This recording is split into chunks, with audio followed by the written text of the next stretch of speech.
मित्रों, इस दुनिया में कर्म को मानने वाले लोग कहते हैं कि भाग्य कुछ नहीं होता, और भाग्यवादी लोग कहते हैं कि किस्मत में जो कुछ लिखा होगा वही होकर रहेगा।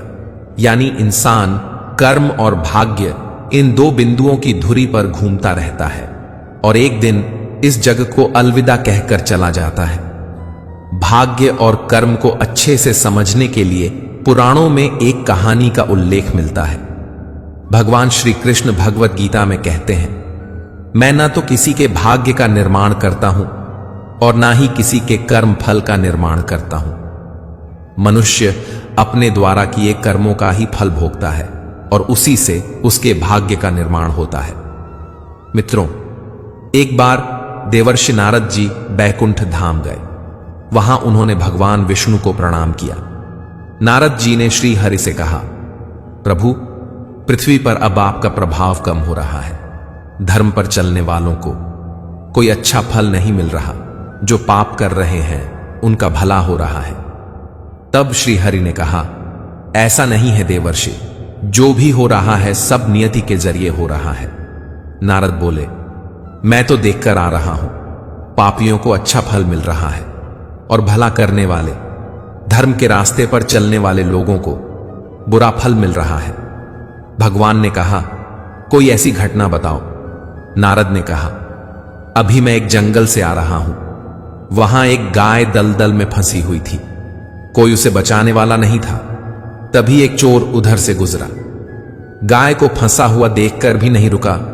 वह उस पर पैर रखकर दलदल लांघ कर निकल गया। आगे जाकर चोर को सोने की मोहरों से भरी एक थैली मिली। थोड़ी देर बाद वहां से एक वृद्ध साधु गुजरा। उसने उस गाय को बचाने की पूरी कोशिश की। उसने पूरे शरीर का जोर लगाकर उस गाय को बचा लिया।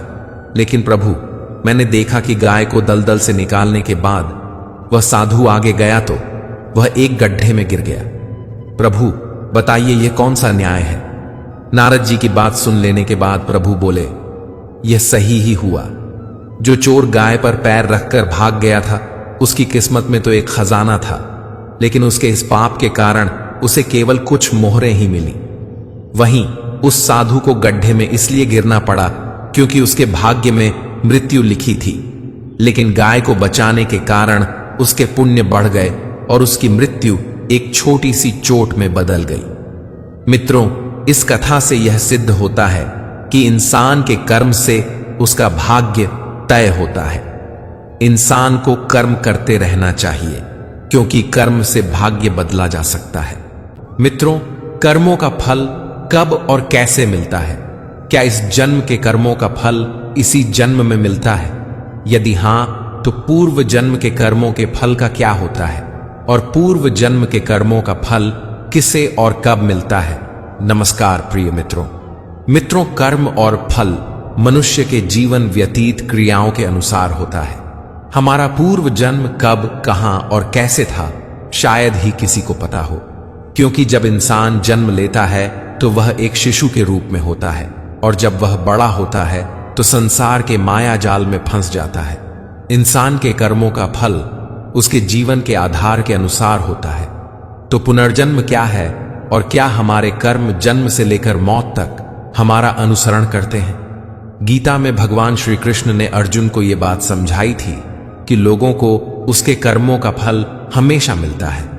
आपने महसूस किया होगा कि बुरे लोग हमेशा बुरे कर्म करते हैं, फिर भी वह जीवन में सुखी और संपन्न रहते हैं, जबकि अच्छे लोग जीवन भर अच्छे कर्म करते हैं, फिर भी उसे अपमान और दर्द ही मिलता है। अच्छे कर्म करने वाले परेशान होते हैं कि आखिर उन्हें इतनी परीक्षा क्यों देनी पड़ रही है, जबकि जो अधर्म की राह में हैं वो खुश हैं और जिंदगी का लुत्फ उठा रहे हैं। अक्सर लोग सोचते हैं कि अब अच्छाई का जमाना ही नहीं रहा।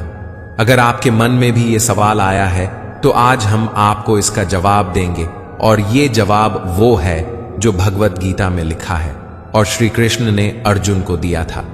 भगवत गीता में वर्णित एक कथा के अनुसार जब भी अर्जुन के मन में कोई दुविधा होती थी तो वो श्री कृष्ण के पास पहुंच जाते थे।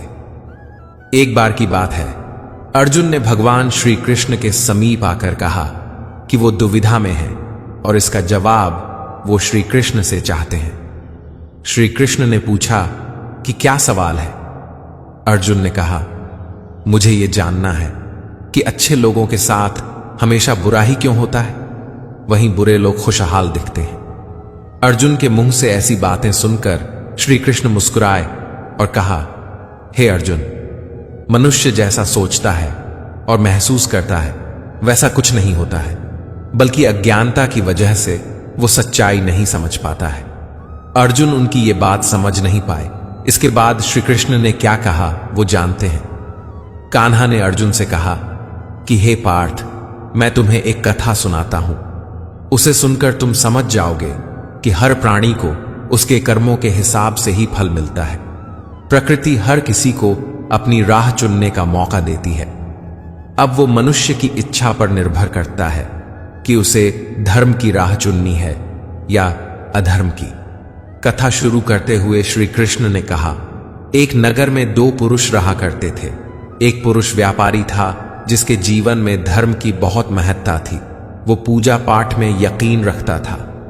वो हर रोज मंदिर जाता था और दान धर्म भी करता था और हर रोज भगवान की पूजा करता था। वहीं दूसरा पुरुष बिल्कुल विपरीत था। वो हर रोज मंदिर तो जाता था लेकिन पूजा करने नहीं, बल्कि मंदिर के बाहर से जूते चप्पल चुराने। उसे दान और धर्म से कोई लेना देना नहीं था। समय बीतता गया और एक दिन बहुत जोर की बारिश हो रही थी। इस वजह से मंदिर में पुजारी के अलावा कोई नहीं था। ये बात जब दूसरे पुरुष को पता चली तो उसने कहा कि ये सही मौका है मंदिर का धन चुराने का। पंडित से नजर बचाकर उसने मंदिर का सारा धन चुरा लिया। उसी समय धर्म कर्म में विश्वास रखने वाला व्यक्ति भी मंदिर पहुंचा। दुर्भाग्य से मंदिर के पुजारी ने उसे ही चोर समझ लिया और चिल्लाने लगे। वहां लोग एकत्र हो गए और उसे बहुत मारा। किसी तरह वो बचते बचाते वहां से निकला तो दुर्भाग्य ने उसका साथ वहां भी नहीं छोड़ा। मंदिर के बाहर वो एक गाड़ी से टकरा गया और घायल हो गया। फिर वो व्यापारी लंगड़ाते हुए घर जाने लगा तो रास्ते में उसकी मुलाकात उस पुरुष से हुई जिसने मंदिर से धन चुराया था।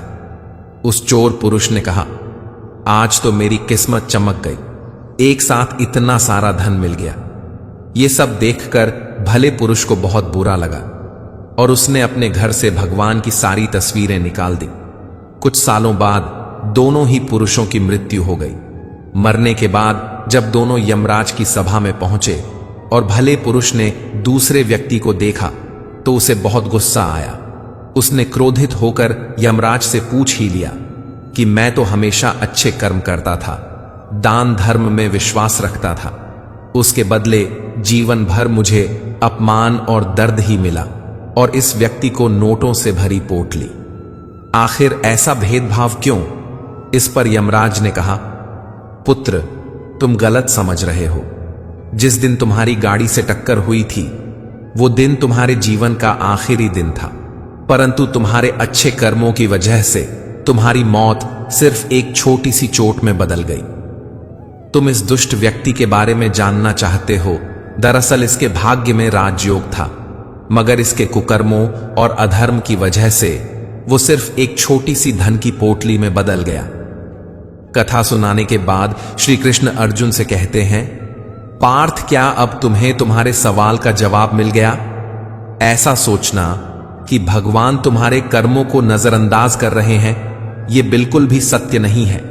भगवान हमें कब, क्या और किस रूप में दे रहा है मनुष्य को समझ में नहीं आता है, मगर आप अच्छे कर्म करते रहें तो भगवान की कृपा हमेशा बनी रहती है। इसलिए अपने अच्छे कर्मों को कभी बदलना नहीं चाहिए, क्योंकि उसका फल हमें इसी जीवन में मिलता है। इसलिए मनुष्य का फर्ज है कि वो हमेशा अच्छे कर्म करते रहें, क्योंकि श्री कृष्ण ने गीता में भी बताया है कि किसी के द्वारा किया गया कर्म बेकार नहीं जाता है, चाहे वो अच्छा हो या बुरा। मित्रों, जो अपने जीवन में जैसे कर्म करेगा वैसे ही फल या परिणामों का सामना उसे अपने जीवन में करना होगा। सामान्य भाषा में कर्म और फल के इसी चक्र को कर्म का सिद्धांत भी कहा जा सकता है। कर्म के फल को लेकर लोगों के अपने अपने मत हैं। कुछ अपने जीवन की परिस्थितियों को पूर्व जन्म के कर्मों का फल मानते हैं, तो कुछ मानते हैं कि जीवन के अच्छे बुरे कर्मों का फल इसी जीवन से संयोजित है। कर्मों के फल इस जन्म में मिले या अगले जन्म में, हमारी कोशिश सार्थक कर्म करने की होनी चाहिए। सार्थक कर्म और उनका सकारात्मक फल प्राप्त करने के लिए हमारा यह जानना आवश्यक है कि कर्म क्या है और यह कैसे कार्य करता है। गीता सार में कर्म की व्याख्या मिलती है। भगवान श्री कृष्ण के अनुसार कर्म वही है जो मनुष्य की बुद्धि में जन्म लेता है। बुद्धि में विचारों का जन्म होता है और मनुष्य विचारों को ही मानसिक और शारीरिक रूप से फलीभूत करता है। मतानुसार विचारों का प्रत्यक्ष रूप में परिवर्तन ही कर्म है, लेकिन कर्म की व्याख्या यहीं तक सीमित नहीं है। कर्म के प्रकार भी होते हैं। मुख्य रूप से कर्म 3 प्रकार के होते हैं: संचित, प्रारब्ध और क्रियमाण। संचित कर्म वह कर्म होते हैं जो बेमन या किसी के दबाव में किए जाएं। ऐसे कर्मों का फल सहस्त्र वर्षों तक संचित रहता है, लेकिन इसका फल हल्का धुंधला और विपरीत परिस्थितियों से टकराकर समाप्त हो जाता है। प्रारब्ध कर्म मनोयोग से पूर्ण इच्छा और भावना के साथ किया जाता है। इस कर्म का फल सार्थक रूप में मिलना तय है, लेकिन समय निश्चित नहीं है। क्रियमाण कर्म वह कर्म है जिसका फल इसी जन्म में मिलना तय है। इसमें ऐसे कर्म आते हैं जिनसे दूसरों को दुख पहुंचता है, जैसे किसी को मारना या गाली देना या किसी अन्य प्रकार से दुख पहुंचाना। मित्रों, श्रीमद् भगवद गीता में योगी राज श्री कृष्ण महाराज ने यह संदेश दिया है कि अवश्यमेव भोक्तव्यम कृतम कर्म शुभाशुभम, अर्थात प्रत्येक जीव को अपने किए हुए अच्छे एवं बुरे कर्मों के फल को भोगना ही पड़ेगा। कर्मों के फल से कोई बच नहीं सकता है। मित्रों, एक समय की बात है, एक महात्मा अपने शिष्य के साथ घूमने के लिए निकले। चलते चलते जब महात्मा और उनका शिष्य एक तालाब के पास से गुजर रहे थे, तो उन्होंने वहां एक मछुआरे को पानी में जाल डाले मछली पकड़ते हुए देखा। शिष्य को यह बात बहुत बुरी लगी और वह मछुआरे को अहिंसा परमो धर्म का उपदेश देने लगा, लेकिन मछुआरा उसकी कोई बात समझने को तैयार नहीं हुआ। पहले मछुआरा शिष्य की बात को टालता रहा, लेकिन जब मछुआरा उसकी बात नहीं माना तो दोनों के बीच में द्वंद्व शुरू हो गया।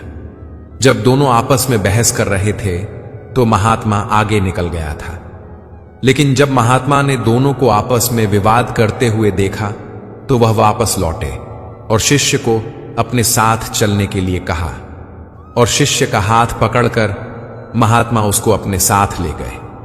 महात्मा ने शिष्य को कहा, बेटा, हमारा काम तो सिर्फ समझाना है, लेकिन भगवान ने हमें सजा देने के लिए धरती पर नहीं भेजा है।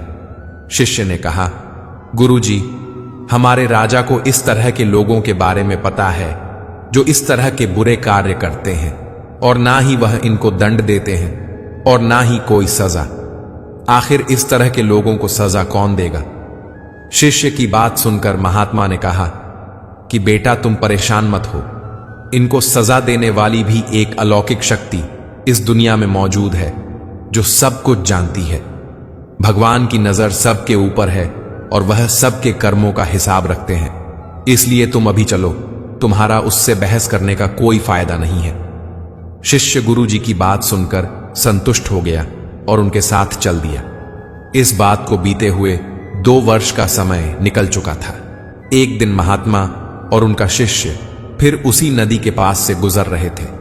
शिष्य भी 2 साल पहले वाली मछुआरे वाली घटना भूल चुका था। वहां उन्होंने एक घायल सांप को देखा जो बहुत परेशानी में था। उस सांप को हजारों चींटियां नोच नोच कर खा रही थी। शिष्य ने यह दृश्य देखा तो उसका दिल करुणा से भर गया। उससे यह सब देखा नहीं गया। वह सांप को बचाने के लिए जाने ही वाला था कि महात्मा ने उसका हाथ पकड़ लिया और उसको जाने से मना कर दिया।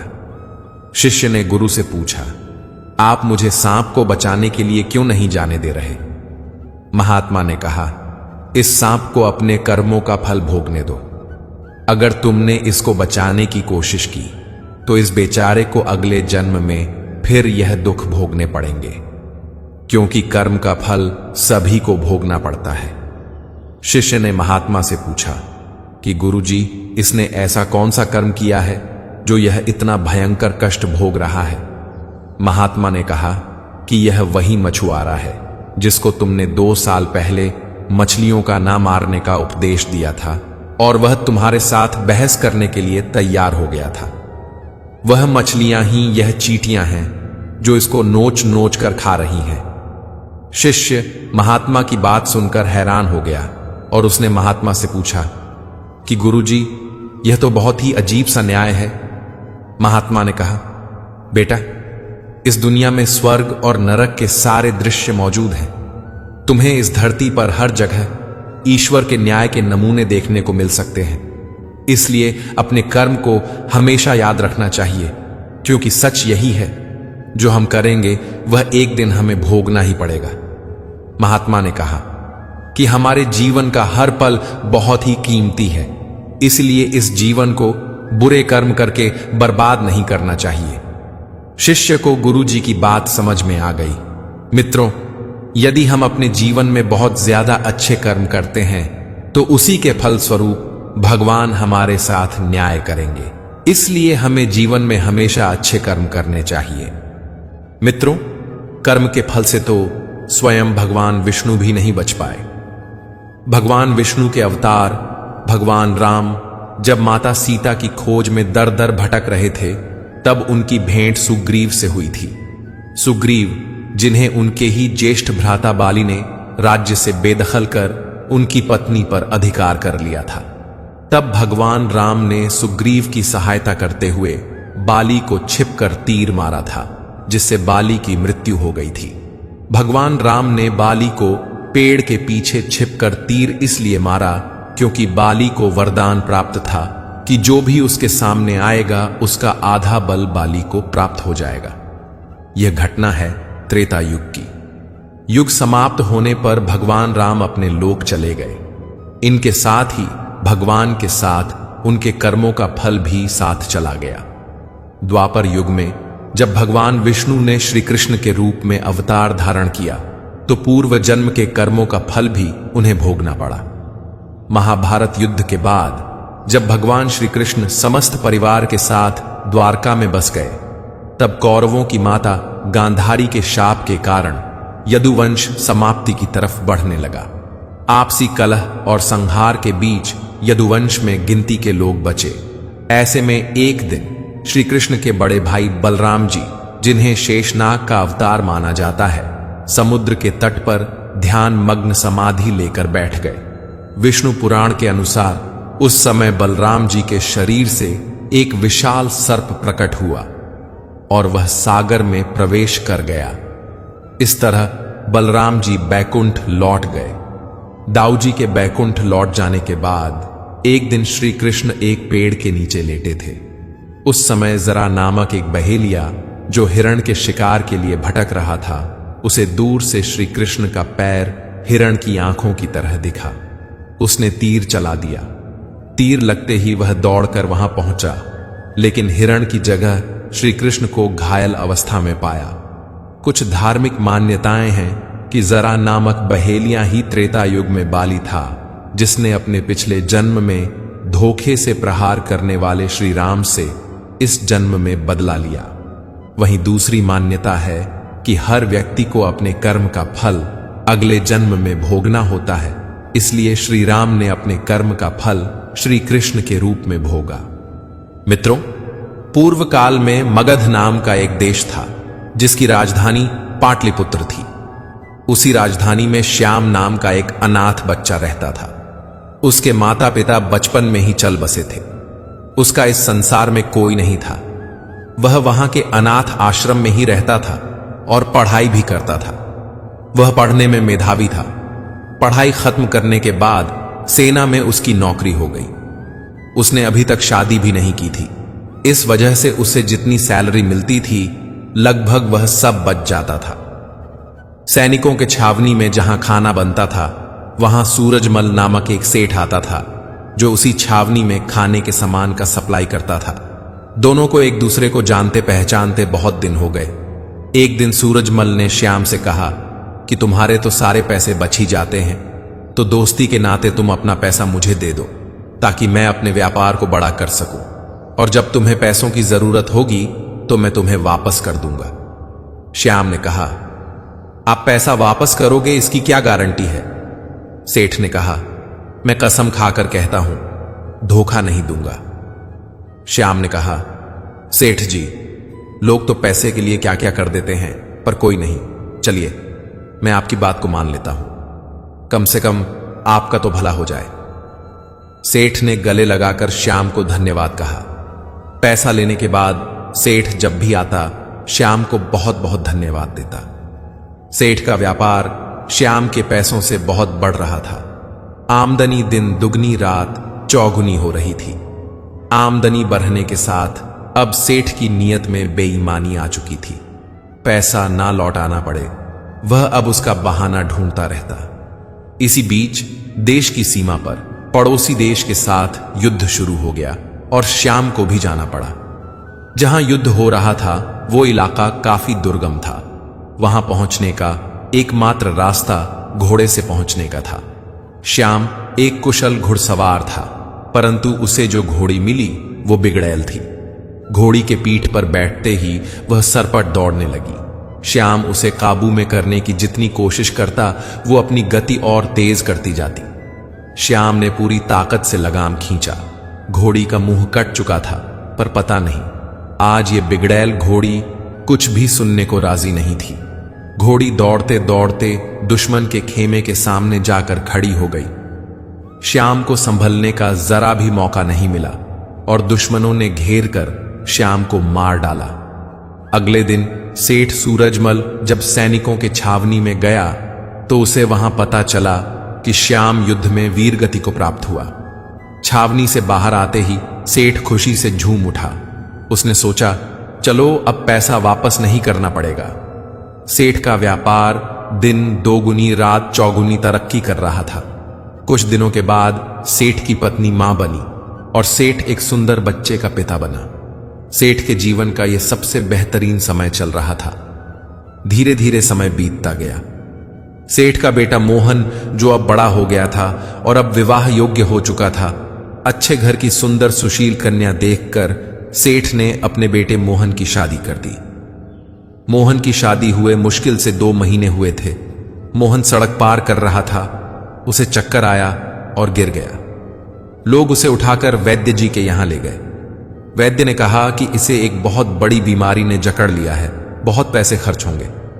सेठ ने कहा, आप पैसे की चिंता मत करें, आप इलाज करें। सेठ ने कई वैद्य बदले, पर मोहन की हालत दिन ब दिन बिगड़ती गई। सेठ अब व्यापार पे ध्यान नहीं दे पा रहा था। उसके ग्राहक छूटते जा रहे थे। इलाज का खर्च बढ़ता जा रहा था। अब सेठ बहुत कर्ज में डूब चुका था। उधर मोहन को वैद्य ने जवाब दे दिया।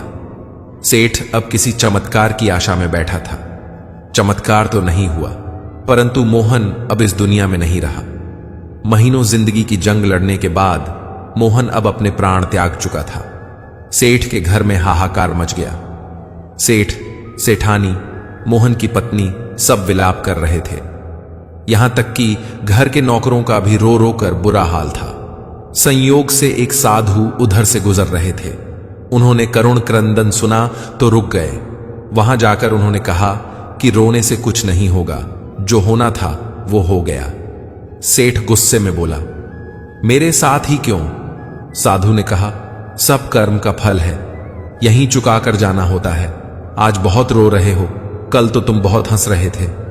सेठ ने कहा, मैं कुछ समझा नहीं। साधु ने कहा, तुमने अपने व्यापार के लिए पैसे उधार लिए थे। जब व्यापार चल पड़ा तो तुमने जिसके पैसे लिए थे उसे लौटाए नहीं। सेठ ने कहा, वो मर गया था, किसे लौटाता? साधु ने कहा, तुम झूठ बोल रहे हो। तुम भूल गए उसके मरने के समाचार पे। तुम कितना खुश हुए थे। उस दिन तुमने कितनी मिठाई बांटी थी। क्या मिठाई बांटना सही था? तुम उसके पैसे को सरकार को या अनाथालय या किसी जरूरतमंद को दे सकते थे, पर तुमने नहीं दिया। तुम्हारी नीयत में खोट थी। अब सेठ शर्मिंदा हो चुका था। आज सेठ वहीं पर खड़ा था जहां पर आज से 20 साल पहले खड़ा था। आज ना तो पैसे थे न व्यापार और ना ही पुत्र, और ऊपर से ढेर सारा कर्ज उसके ऊपर हो गया था। साधु ने कहा, यह तुम्हारा पुत्र वही लड़का श्याम था। यह अपना हिसाब करने आया था, हिसाब कर लिया और चला गया। जितना उसने तुम्हें दिया था सूद सहित वापस ले लिया। तुमने उसकी शिक्षा, शादी, इलाज सब पर खूब खर्च किया। जब वो गया तुम्हें भिखारी बनाकर गया। सेठ ने सुबकते हुए कहा, मान लिया मेरी गलती थी, परंतु इस बेटी की क्या गलती? इससे तो सिर्फ 2 महीने पहले शादी हुई थी। साधु ने कहा, यह इसका कर्म फल था। ये पिछले जन्म में वो घोड़ी थी जिसके चलते श्याम की जिंदगी खत्म हुई। आज श्याम ने बदला ले लिया और इसकी जिंदगी नर्क बनाकर चला गया।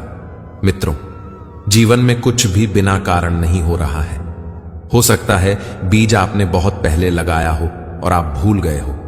वही बीज जब वृक्ष बन जाता है तब हमें पता चलता है। इसलिए आप कैसा बीज लगाते हो हमेशा याद रखो। प्रकृति हिसाब करती है, आप याद रखो या ना रखो, परंतु प्रकृति हमेशा याद रखती है। सेठ निरुत्तर, हताश, घर की सीढ़ी पर बैठा अपने कर्म को कोस रहा था। मित्रों, इसलिए कहा गया है, हमेशा अपने कर्म पर ध्यान दें। ऊपर वाले की लाठी में आवाज नहीं होती, परंतु उसकी मार से दर्द बहुत होता है। मित्रों, महाभारत युद्ध के पश्चात जब पांडवों सहित भगवान श्री कृष्ण पितामह भीष्म से आशीर्वाद लेकर हस्तिनापुर को वापस चलने के लिए रवाना होने लगे, तब भगवान श्री कृष्ण को रोककर पितामह ने श्री कृष्ण से पूछा कि हे मधुसूदन, ये मेरे कौन से कर्म का फल है जो मैं सरसैया पर पड़ा हुआ हूं? फिर भगवान श्री कृष्ण ने कहा कि जो जैसे कर्म करता है उसे वैसा ही फल मिलता है। जिसकी जैसी करनी होती है उसकी गति भी वैसी होती है। भगवान श्री कृष्ण ने पितामह भीष्म से पूछा, पितामह, आपको कुछ पूर्व जन्मों का ज्ञान है? इस पर पितामह ने कहा, हां हे भगवान, मुझे अपने 100 पूर्व जन्मों का ज्ञान है कि मैंने किसी व्यक्ति का कभी अहित नहीं किया।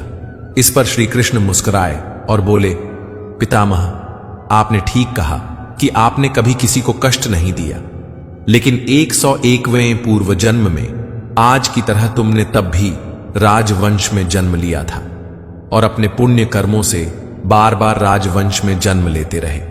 लेकिन उस जन्म में जब तुम युवराज थे तब एक बार आप शिकार खेलकर जंगल से निकल रहे थे। तभी आपके घोड़े के अग्रभाग पर एक करकेंटा एक वृक्ष से नीचे गिरा। आपने अपने बाण से उठाकर उसे पीठ के पीछे फेंक दिया। उस समय वह बेरिया के पेड़ पर जाकर गिरा और बेरिया के कांटे उसकी पीठ में धंस गए। करकेंटा जितना निकलने की कोशिश करता उतना ही कांटे उसकी पीठ में चुभ जाते और इस प्रकार करकेंटा 18 दिन जीवित रहा और यही ईश्वर से प्रार्थना करता रहा, हे युवराज, जिस तरह से मैं तड़प तड़प कर मृत्यु को प्राप्त हो रहा हूं, ठीक इसी प्रकार तुम्हें भी तड़प तड़प कर मृत्यु मिलेगी। इसी कारण हे पितामह भीष्म, तुम्हारे पुण्य कर्मों की वजह से आज तक तुम पर करकेंटा का श्राप लागू नहीं हो पाया। लेकिन हस्तिनापुर की राजसभा में द्रौपदी का चीरहरण होता रहा और आप मूक दर्शक बनकर देखते रहे, जबकि आप उस अबला पर अत्याचार रोकने में सक्षम थे। लेकिन आपने दुर्योधन और दुशासन को नहीं रोका। इसी कारण है पितामह, आपके सारे पुण्य कर्म क्षीण हो गए और करकेंटा का श्राप आप पर लागू हो गया।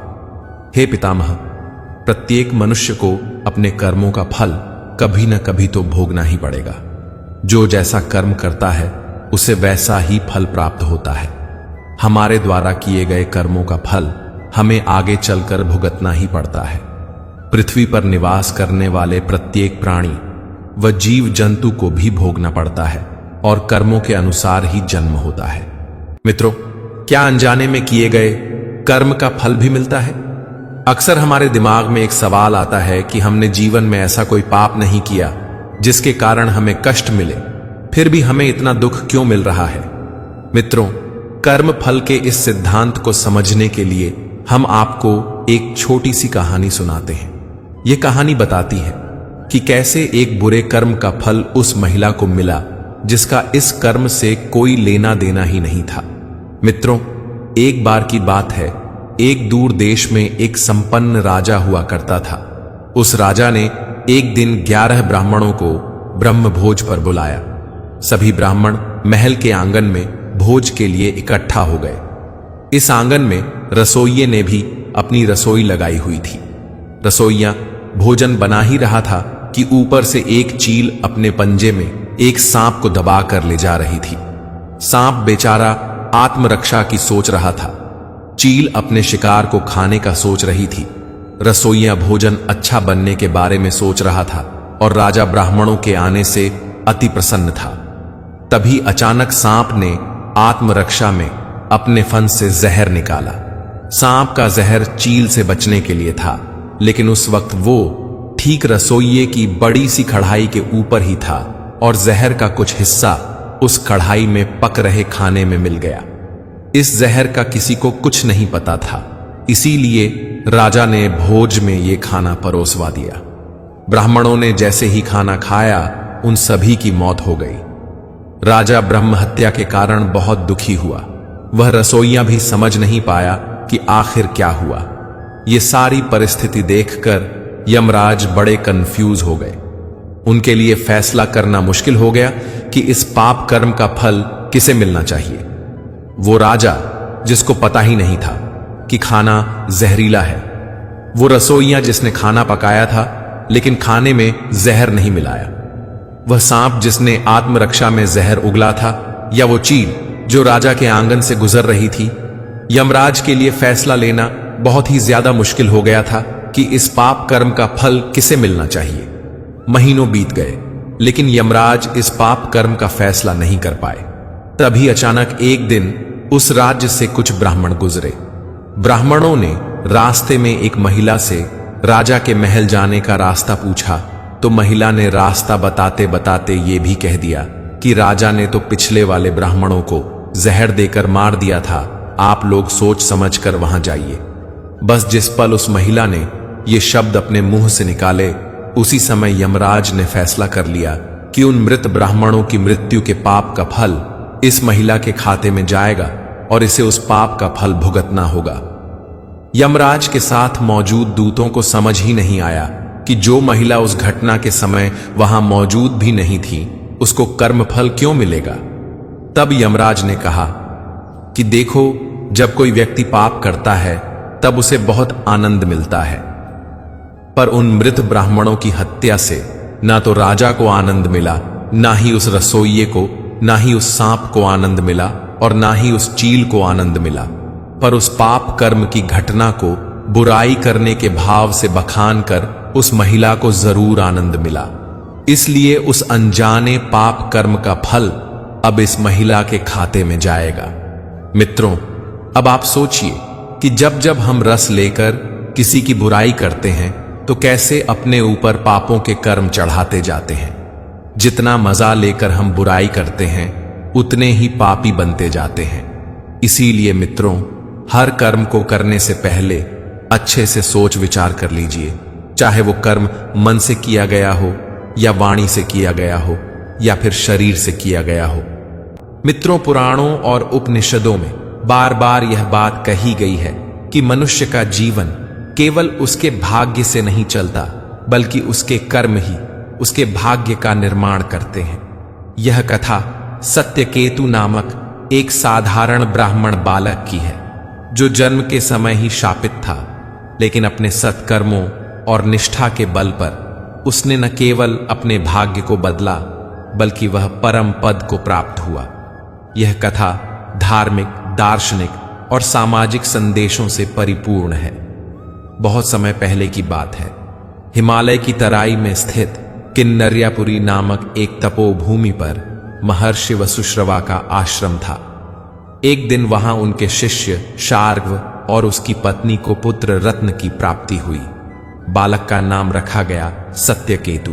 परंतु उसके जन्म के साथ ही आकाशवाणी हुई, यह बालक पूर्व जन्म के पापों के कारण शापित है। इसे इस जीवन में न सम्मान मिलेगा, न सुख, न समृद्धि। यह तिरस्कृत और निर्धन रहेगा। यह सुनकर पूरा आश्रम भयभीत हो गया। लोग उस बालक से दूर रहने लगे। यहां तक कि अन्य ब्राह्मण अपने बच्चों को उसके साथ खेलने नहीं देते। सत्यकेतु का बचपन उपेक्षा और अपमान में बीता। उसकी मां उसे समझाती, बेटा, जीवन में दो ही रास्ते हैं, एक जो नियति ने दिया और दूसरा जो तू खुद बनाए। तू अपने कर्मों से अपना रास्ता बना। सत्यकेतु ने बाल्यावस्था से ही वेद, उपनिषद, स्मृति और संहिता का अध्ययन प्रारंभ कर दिया। उसकी स्मरण शक्ति अत्यंत तीव्र थी। एक दिन वह महर्षि वसुश्रवा से पूछ बैठा कि गुरुदेव, यदि भाग्य पहले से लिखा हुआ है तो कर्म करने का क्या प्रयोजन? गुरु मुस्कुराए और बोले, वत्स, भाग्य केवल प्रारंभिक स्थिति है। जैसे बीज में वृक्ष की संभावनाएं होती हैं, वैसे ही जीवन में कर्म संभावनाओं को वास्तविकता में बदलते हैं। भाग्य पूर्व जन्म के कर्मों का फल है, लेकिन इस जन्म के कर्म ही अगले जन्म का भाग्य बनते हैं। तू चाहे तो अपने भाग्य को बदल सकता है। यह बात सत्यकेतु के मन में गहराई तक उतर गई। उसी दिन उसने संकल्प लिया कि वह अपने कर्मों से भाग्य को परास्त करेगा। 16 वर्ष की आयु में वह अपने माता पिता से विदा लेकर वन चला गया। वह हिमालय की एक गुफा में जाकर बस गया और कठोर तप करने लगा। वह 6 मास तक केवल फलाहार पर रहा, वर्ष भर तक मौन व्रत रखा, 3 वर्ष तक एक पैर पर खड़े होकर जप किया। वह प्रतिदिन गायत्री मंत्र का 1 लाख जाप करता। वन के पशु पक्षी भी उसके समीप भयमुक्त होकर रहने लगे। ऋषि मुनि भी अब उसकी तपस्या की चर्चा करने लगे। एक दिन तपोवन के पास एक वृद्ध अंधा ब्राह्मण गिर पड़ा। लोग उसे देखकर आगे निकल गए। सत्यकेतु ने उसे उठाया, जल पिलाया और अपनी कुटिया में लाया। वह वृद्ध विष्णु का परम भक्त था। सत्यकेतु ने बिना किसी अपेक्षा के उसकी सेवा की। वह रोज उसे स्नान कराता, भोजन बनाकर खिलाता और रात भर उसके पैर दबाता। यह सेवा 12 वर्षों तक चली। वृद्ध कभी क्रोधित होता, कभी तिरस्कार करता, पर सत्यकेतु बिना उत्तर दिए सेवा करता रहा। एक दिन वृद्ध ने कहा, वत्स, तेरी सेवा से मेरा हृदय पिघल गया है। बता, क्या चाहता है तू?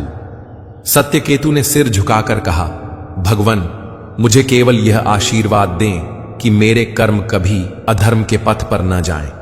उसी क्षण वृद्ध ब्राह्मण के रूप से भगवान विष्णु प्रकट हो गए।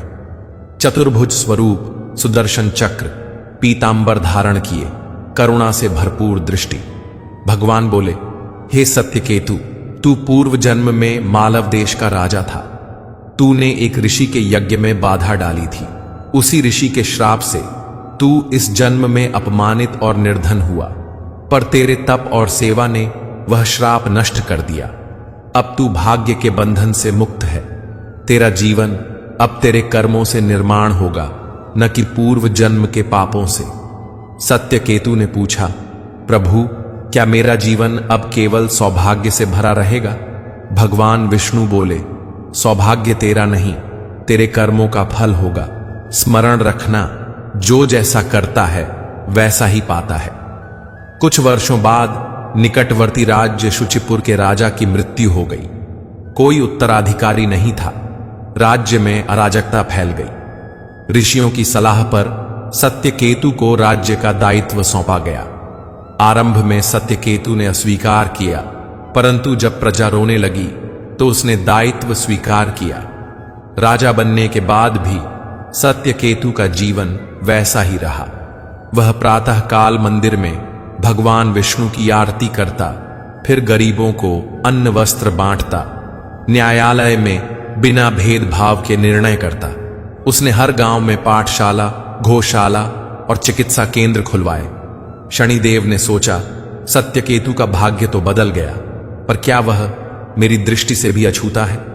इतना सोचकर शनिदेव एक साधु के रूप में राजा के दरबार आए। उन्होंने कहा, राजन, मुझे यह महल और सिंहासन चाहिए, क्या आप दे सकते हैं? सत्यकेतु ने बिना सोचे उत्तर दिया, यह सब जनता का है, मैं मात्र सेवक हूं, आप चाहें तो ले सकते हैं। शनिदेव अपने असली रूप में प्रकट हो गए और बोले, राजन, तू वह दुर्लभ मानव है जिसने तप, सेवा, त्याग और सत्य के बल पर भाग्य को वश में किया है। मैं तुझे वरदान देता हूं कि जब भी कोई तेरी कथा को श्रद्धा से पढ़ेगा या सुनेगा, उसके जीवन की सारी बाधाएं दूर होंगी। वर्षों तक राज्य संचालन के बाद सत्यकेतु ने युवराज को गद्दी सौंप दी और स्वयं तीर्थ यात्रा पर निकल गए। अंततः बद्रीनाथ धाम में उन्होंने प्राण त्याग किया। कहा जाता है कि देवलोक से विमान आया और उन्हें विष्णु लोक ले गया। उनका नाम अब देवों और ऋषियों में आदर से लिया जाने लगा। मित्रों, सत्यकेतु की यह कथा हमें सिखाती है कि भाग्य कोई स्थायी चीज नहीं होती, यह पूर्व कर्मों का फल है। वर्तमान के कर्म ही भविष्य का भाग्य बनाते हैं। तप, सेवा, त्याग और धर्म ही सच्चे कर्म हैं। यदि मनुष्य अडिग रहे तो देवता भी उसकी सहायता करते हैं। इस कथा को पढ़ने वाला हर व्यक्ति अपने जीवन में प्रेरणा ले सकता है कि परिस्थितियां चाहे जैसी हों, मनुष्य अपने सत्कर्मों से अपना भाग्य बदल सकता है। मित्रों, अगर आपको हमारा ये वीडियो पसंद आया तो कमेंट में जय श्री राधे कृष्ण लिखें और ऐसे ही प्रेरणादायक वीडियो देखने के लिए हमारे चैनल को सब्सक्राइब कर लें। जय श्री राधे कृष्ण।